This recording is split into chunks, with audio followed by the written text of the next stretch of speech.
धान उत्पादकांचा जिल्हा म्हणून गोंदिया जिल्हा ओळखला जातो। मात्र या गोंदिया जिल्ह्यामध्ये आता पारंपरिक पिकांना बगल देत काही शेतकरी नगदी पिकाकडे वळले आहेत। गोंदिया जिल्ह्याच्या देवरी तालुक्यातील भागी येथील एका शिक्षक शेतकऱ्यांनी आपल्या 3.5 एकरच्या शेतीमध्ये पेरू आणि आंब्याची बाग लावलेली आहे आणि यामधून त्याला वर्षाकाठी 5 ते 6 लाख रुपये उत्पादन होत आहे। तर पारंपरिक पिकांमध्ये उत्पन्न होत नव्हते म्हणून पेरूची व आंब्याची शेती केली असल्याचे शिक्षक शेतकऱ्यांना सांगितले आहे। तसेच जिल्ह्यातील इतर शेतकऱ्यांनी देखील पारंपरिक पिकांपेक्षा नगदी पिकांकडे वळायला पाहिजे असे आवाहन देखील त्यांनी शेतकऱ्यांना केले आहे। पूर्ण नाव लोकनाथ बळीराम तित्राम। मी आपल्या शेतामध्ये 3.5 एकरामध्ये आंबा आणि पेरूची लागवड केलेलो आहो। पेरू जवळपास म्हणजे आता 4000 झाड लागवड केलेलं आहे आणि आंबा आहे 256 झाड। तर पेरूपासून आपल्याला आणि आंब्यापासून बऱ्यापैकी उत्पादन मिळतो। पेरू वर्षातून 2 वेळा फळ लागतो त्याला आणि मार्केटमध्ये त्याची किंमत पण चांगली मिळतो आपल्याला। तर ह्या पिंक तायवान नावाचा जातीचा प्रकार माझ्याकडे आहे। पिंक तायवान जातीचा आंबा आपला पेरू असल्यामुळे खायला चविष्ट आहे, रुचकर आहे आणि किंमत पण चांगला मिळतो।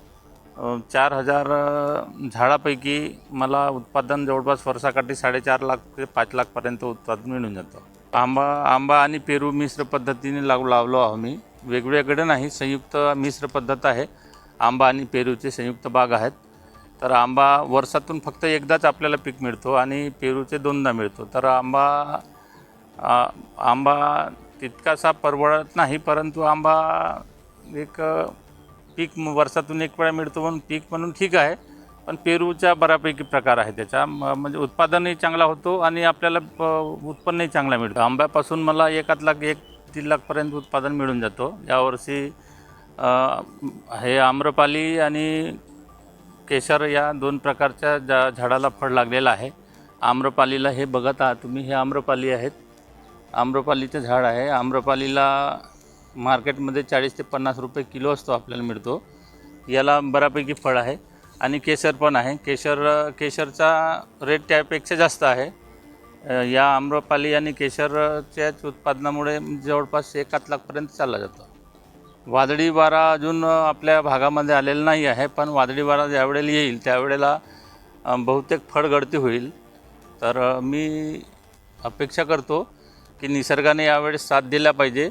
निसर्ग साथ दिला तर मला बऱ्यापैकी उत्पादन मिळू शकते यापासून।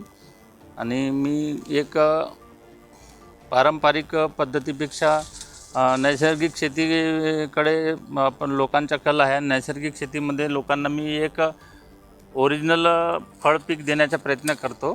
शेतकऱ्यांना मी आवाहन करतो की आता माझ्यासारखेच करा असं नाही, परंतु प्रत्येक शेतकऱ्याने आता आपल्या पारंपरिक धान शेती करण्यापेक्षा फळपिकाकडे वळल्या पाहिजेत आणि फळपिकं घेऊन या फळपिकंही आपल्याला जे आपलं उत्पादन मिळतो ना, जो आता आपल्याला उत्पादन मिळतो ते पीक घेणे परवडण्यासारखं आहे। यापासून आपल्याला पेरू आणि आंब्यापासून बऱ्यापैकी उत्पादन मिळतो। आज जर का मला आंब्यापासून 1 लाख रुपयाचे उत्पादन मिळत असेल परी पुढच्या वर्षी किंवा अजून 2-4 वर्षांनी येत्या 5 वर्षात एक झाडापासून मला कमीत कमी 10,000 रुपयाचे उत्पादन मिळेल अशी अपेक्षा आहे।